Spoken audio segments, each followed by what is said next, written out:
제3부 먼 벼랑위 하늘에서 조나단은 그를 지켜보면서 천천히 선회하고 있었다. 이 거친 어린 플래처 갈매기는 비행법을 배우기에 안성맞춤이었다. 그는 힘이 있으면서 몸이 가볍고 그리고 허공 중에서 동작이 잽쌌다. 그러나 이보다 훨씬 더 중요한 것은 그가 배움에 대해 타는 듯한 의욕을 품고 있다는 것이었다. 그가 지금 이 순간 급강하하여 윤곽이 흐릿한 회색의 물체처럼 윙윙 소리를 내며 시속 140km로 스승을 스치듯 지나 번개같이 날아 내려왔다. 그는 갑자기 16개 방위점 수직 저속 횡전을 다시 해보았다. 한 바퀴 한 바퀴 크게 헤아려 보며 8, 9, 10, 조나단 보세요. 속도가 줄어들고 있어요. 11, 선생님처럼 탁 멈추고 싶은데 12, 그런데 제기랄 안 되네요. 13, 이제 마지막 3바퀴가 없으면 14에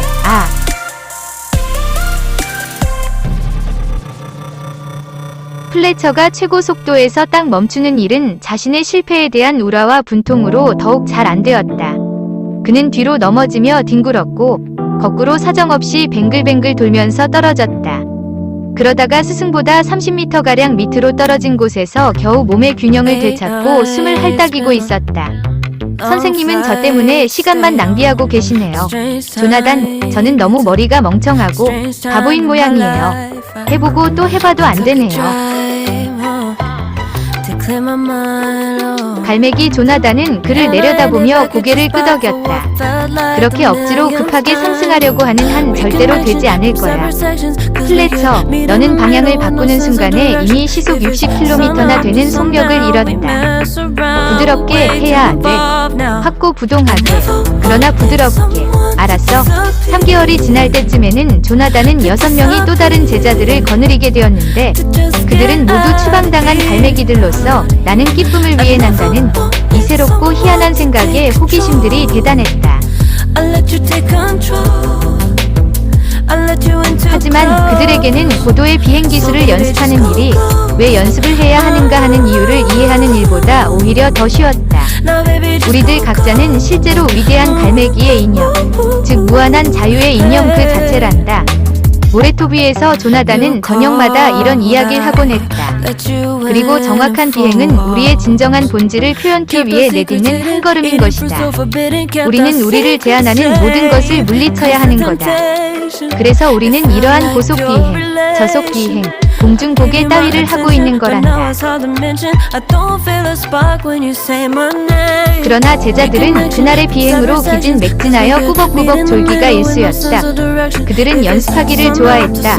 연습은 재빠르고 신나는 일이기도 하지만 새로운 것을 배울 때마다 더욱 커지는 배움에 대한 갈망을 채워주었기 때문이었다. 그러나 그들 가운데 아무도 플래처 린드마저도 생각의 속도를 난다는 것이 과연 바람과 깃털로 나는 것처럼 현실적으로 가능한 일이라고는 믿지를 못했다. 너희들의 몸 전체는 이 날개 끝에서 저 날개 끝까지 또 다른 때 조나단은 말하곤 했다. 모두 너희들의 생각 그 자체에 지나지 않는 것이다.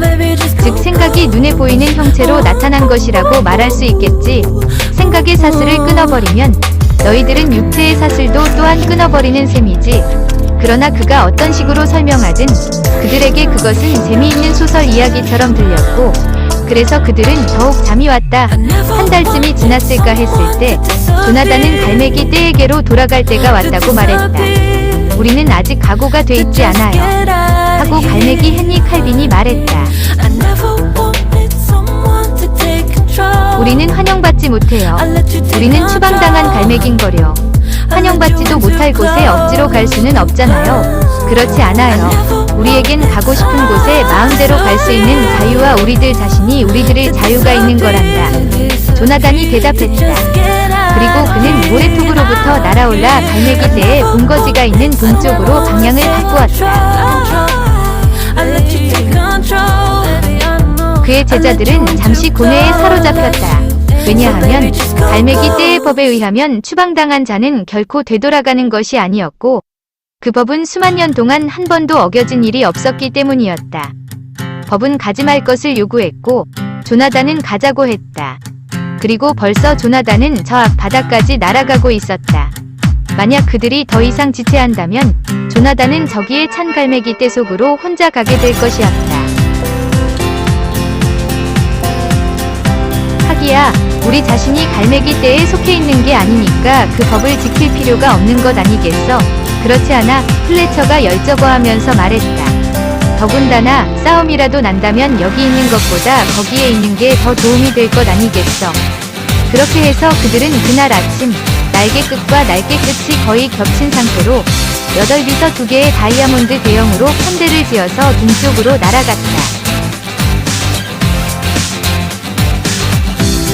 그들은 시속 220km의 속도로 갈매기 떼가 회의장으로 쓰는 해변에 이르렀다. 조나단이 앞장이었고 그 오른쪽에는 플래처가 부드럽게 날고 있었고 왼쪽에는 헨리 칼빈이 사기 춤천하여 따르고 있었다. 그 전체 편대가 마치 한 마리의 새처럼 천천히 오른쪽으로 흥전했고 다시 수평으로, 거꾸로, 다시 수평으로 비행했다. 바람은 그들 모두의 위로 채찍질이나 하듯 불어오고 있었다. 이 갈매기 편대는 마치 거대한 한 자루의 칼이끼라도 되는 듯 갈매기 떼의 매일매일의 생활에서 들리는 깨깨끽끽하는 소리들을 한 칼에 베어 침묵시키는 듯했다. 8,000마리의 갈매기 눈들이 깜빡도 하지 않고 주시해보고 있었다.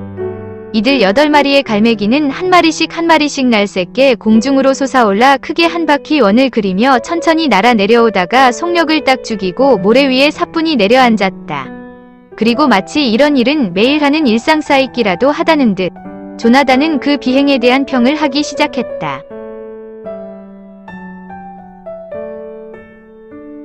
우선 그는 쓴웃음을 지으며 말했다. 너희들은 함께 모이는 과정에서 모두 다 조금씩 늦었다. 저것들은 추방당한 갈매기들이 아닌가. 그런데 돌아왔단 말이지. 그러수가 하는 생각이 갈매기 떼의 머릿속으로 번개같이 스치고 지나갔다. 싸움이 있으리라던 플래처의 예상은 갈매기 떼 속에서 일어난 혼란에 휩싸여서 녹아 없어졌다. 그래, 틀림없어. 저들은 추방당한 자들이야. 몇몇 어린 갈매기들이 말했다. 하지만 이봐, 저들은 어디서 저렇게 나는 것을 배웠을까?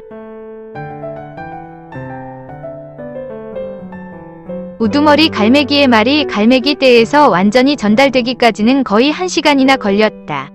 그들은 못 본 채 무시해버려라. 추방된 자에게 말을 거는 갈매기는 그 자신이 이미 추방당한 줄 알아라. 추방된 자를 자세히 관찰하는 갈매기는 갈매기 떼의 법을 위반하는 것이다. 그 순간부터 그들은 조나단에게 회색 깃털의 등들을 돌려버렸다. 그러나 그는 아랑곳하지 않는 것 같았다. 그는 갈매기 떼의 회의장인 해변 바로 상공에서 비행 연습을 행하고 처음으로 제자들에게 능력을 다하도록 다그치기 시작했다. 마하틴 갈매기. 그가 하늘이 쩡쩡 울리도록 외쳤다. 저속 비행을 할 줄 안댔지. 실제로 증명해봐라. 날아봐. 그래서 얌전하고 작은 갈매기 마하틴 윌리엄은 선생의 불같은 정열에 질겁한 나머지 저속 비행의 명수가 되었다. 가장 희미한 바람결 속에서도 그는 날개를 한 번도 치지 않고 깃털을 구부려 모래사장에서 구름 위로 솟아올라갔다가 다시 아래로 내려왔다. 마찬가지로 갈매기 찰즈 롤린드는 큰 산맥 바람이 불어가는 7,000m 상공까지 날아올랐다가 희박하고 차가운 대기로부터 새파랗게 얼어서 내려왔지만 놀랍기도 하고 행복하기도 해서 내일은 더 높이 올라가겠다고 결심하는 것이었다.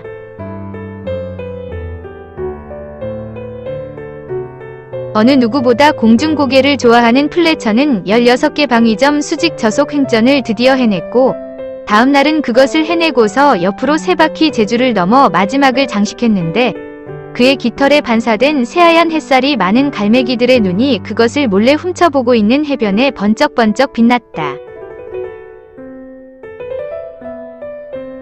조나단은 언제나 각 제자들의 옆을 날면서 시범을 보여주고 충고를 하고 다그치고 지도를 했다. 그는 재미삼아 폭풍우와 구름과 밤의 어둠을 뚫고 제자들과 함께 날았다. 그럴 때 갈매기 떼는 땅 위에서 비참하게 이리 몰리고 저리 몰리며 복닥대고 있었다.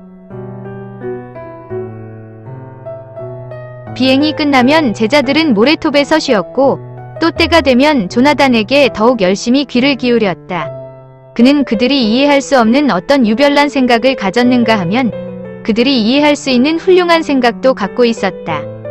점차 밤이면 제자들이 둥그렇게 둘러앉은 주위로 또한 겹배원을 그리며 갈매기들이 둥그렇게 모여들었다.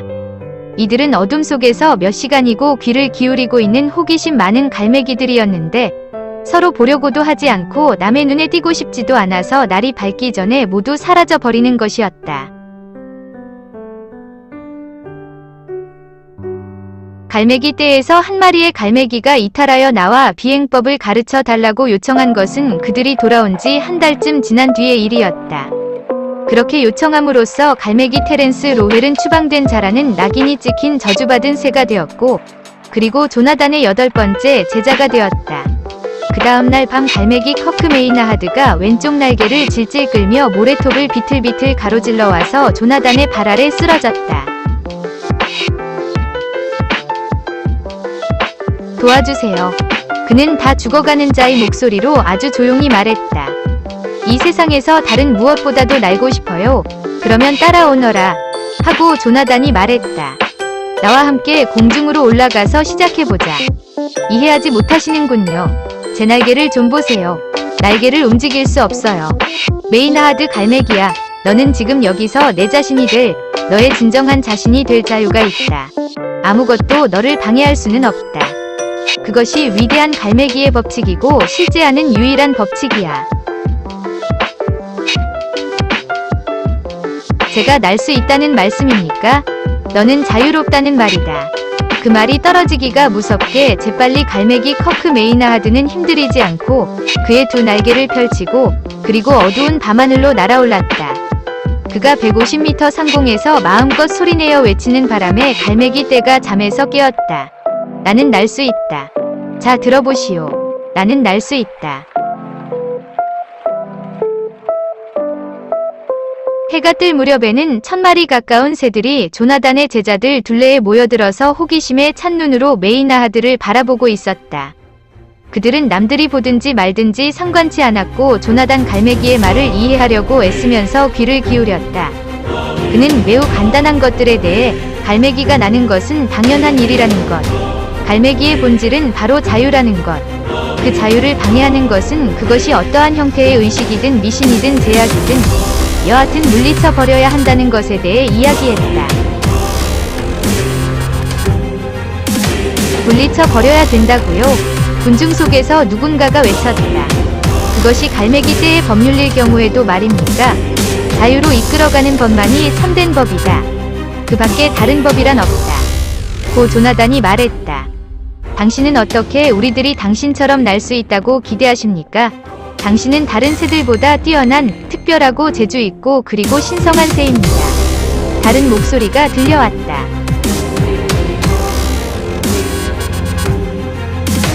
플래처를 보아라. 로헤를, 찰즈 롤런드를, 주디리를. 그들 역시 특별하고 재주있고 신성하단 말이냐? 너희들보다 뛰어난 것이 없고 나보다 뛰어난 것도 없다. 다만 다른 점이 있다면 그들은 그들 자신의 진정한 본질을 이해하기 시작했고 그리고 그것을 실현하기 시작했다는 것뿐이다. 플래처만을 제외하고 그의 제자들은 불안하게 몸을 뒤척였다. 그들은 자기들이 무엇을 하고 있었는지 깨닫지를 못하고 있었다.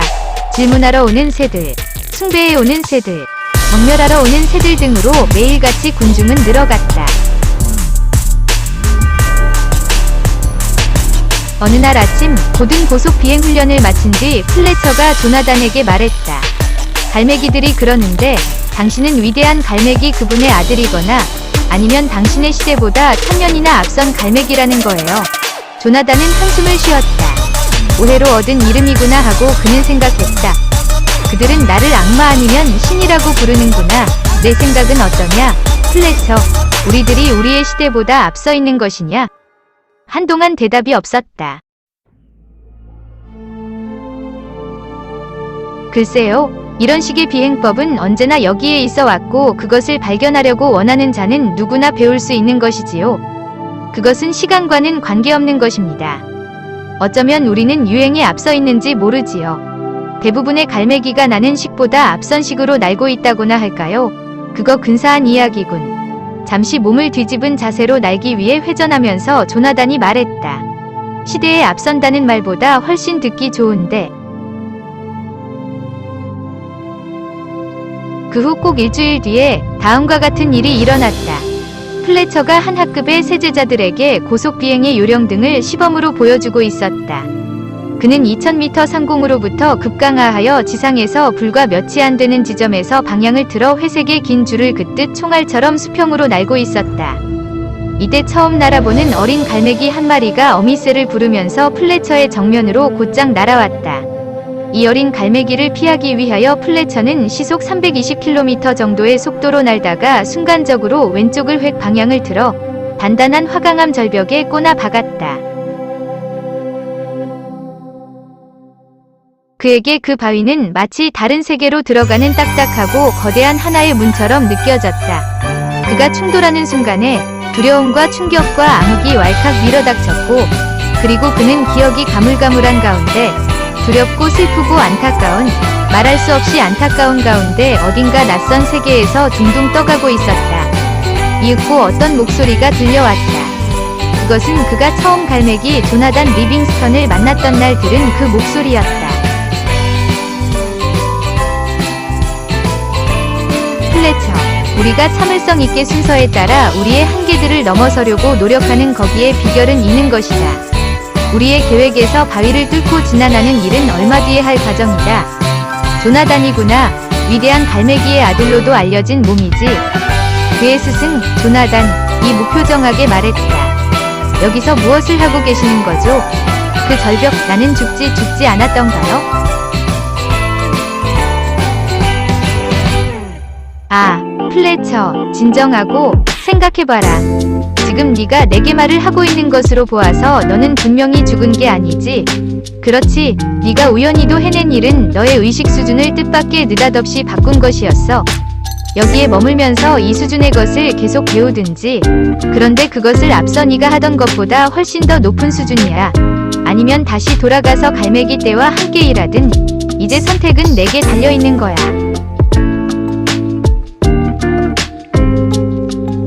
우두머리 갈매기들은 일종의 파국이 있었으면 하고 바라왔는데, 네가 그렇게도 그들의 마음을 잘 알아준 데 대해 그들은 놀랐을 거야. 물론 저는 갈매기 떼에게로 돌아가기를 원합니다. 새로운 갈매기들과 이제 막 시작하려던 참이었던 거요. 좋다, 플래처. 우리의 육체란 생각 자체에 지나지 않는다던 우리들의 이야기를 기억하고 있겠지. 플래처는 모든 갈매기 떼가 절벽 아래서 그를 에워싸고 둥그렇게 둘러서서 지켜보고 있는 가운데 머리를 흔들어 보고 두 날개를 펴보고, 그리고 눈을 떴다. 그가 처음 움직이기 시작했을 때 몰려왔던 갈매기들 사이에서는 끽끽꽥꽥 야단 법석이 났다. 그가 살아났다. 죽었던 그가 살아났다. 한쪽 날개 끝으로 그를 건드리더니 그를 살려냈어. 그 위대한 갈매기의 아들이 말야. 그런데 참, 그는 자기가 위대한 갈매기의 아들임을 부인했지. 그는 악마야, 악마. 갈매기 떼를 분열시키러 왔어. 4천여 마리의 갈매기들이 모여서 지금 일어난 일에 놀랐고, 그리고 악마라고 외치는 소리가 바다의 폭풍처럼 그들을 뚫고 지나갔다. 눈뜰이 초점을 잃은 채 빛났고, 부리들을 날카롭게 곤두세우고 조나단과 플래처를 죽여버리기 위해 바싹 다가섰다. 이곳을 떠나면 기분이 좀 좋아질 것 같은가? 플래처, 뭐 떠나도 괜찮겠죠? 눈 깜짝할 사이에 그들은 둘이서 1km쯤 떨어진 곳에 와 있었다. 갈매기 떼의 번뜩이는 부리들은 긴 하늘만 쪼았을 뿐이었다. 어째서 그럴까? 조나단은 도대체 알 수가 없었다. 한 마리 새에게 너는 자유롭다. 조금만 시간을 들여 연습하면 스스로 그것을 증명할 수 있다는 확신을 주기가 왜 그다지도 힘들단 말인가? 그것이 어째서 그렇게 어려운 일이란 말인가? 주위의 풍경이 갑자기 바뀐 것에 대해 플래처는 여전히 눈을 깜빡이며 어리둥절해하고 있었다. 어떻게 하신 거죠? 어떻게 해서 여기에 왔습니까? 갈매기 떼에게서 벗어나고 싶다고 말하지 않았었느냐? 그랬었지요. 하지만 어떻게 이렇게 다른 모든 것과 마찬가지야. 플래처, 연습을 해. 아침이 되었을 때 갈매기 떼는 이미 전날의 광기를 까맣게 잊고 있었으나 플래처는 그렇지 않았다. 조나단, 오래전에 당신이 한 말, 갈매기 떼에게로 돌아가서 그들이 배우는 것을 도와줄 수 있을 만큼 그들을 사랑하느냐던 당신의 말, 그것을 아직 기억하고 계시는지요? 물론이지. 당신을 죽이려 했던 바로 그 갈매기의 무리를 어떻게 사랑할 수 있게 되었는지 저는 이해가 가지 않는군요. 아, 플래처. 그들을 사랑한다는 말이 아니야. 말할 나위도 없이 미움과 악을 사랑할 수는 없는 거야. 진정한 갈매기를, 모든 갈매기들 속에 깃들어 있는 착함을 연습을 통해 볼 수 있어야 하고, 그리고 그들로 하여금 그들 자신 속에 있는 그것을 볼 수 있도록 도와주어야 하는 거야. 그것이 내가 말하는 사랑의 의미지. 그것의 비결을 터득했을 때는 기분이 좋은 거야.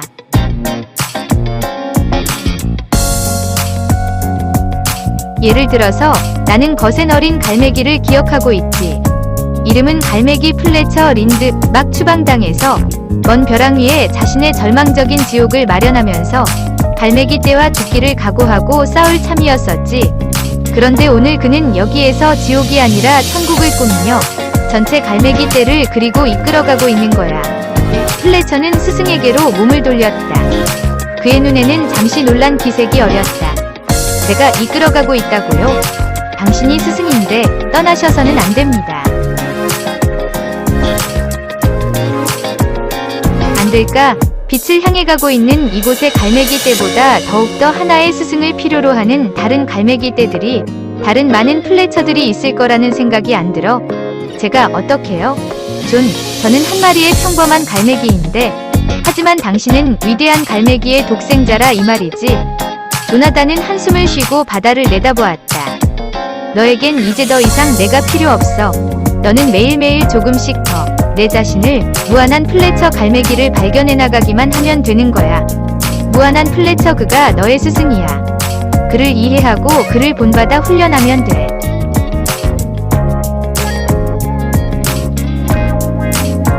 잠시 후에 조나단의 몸은 대기 중에서 가물가물 반짝이며 아른아른하는가 싶더니 투명해지기 시작했다. 그들이 나에 관한 가당찮은 소문을 퍼뜨리거나 나를 신으로 만들게 하지 마라. 알았지, 플래처.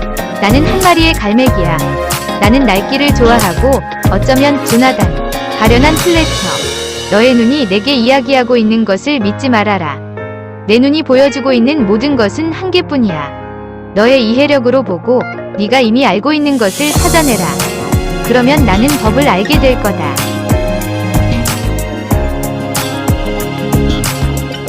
아른거리는 모습이 없어졌다. 갈매기 조나단은 허공으로 사라져버리고 없었다. 얼마 후 갈매기 플래처는 무거운 몸을 이끌며 하늘로 솟아올라 아주 새로운 한 무리의 제자들을 만났다.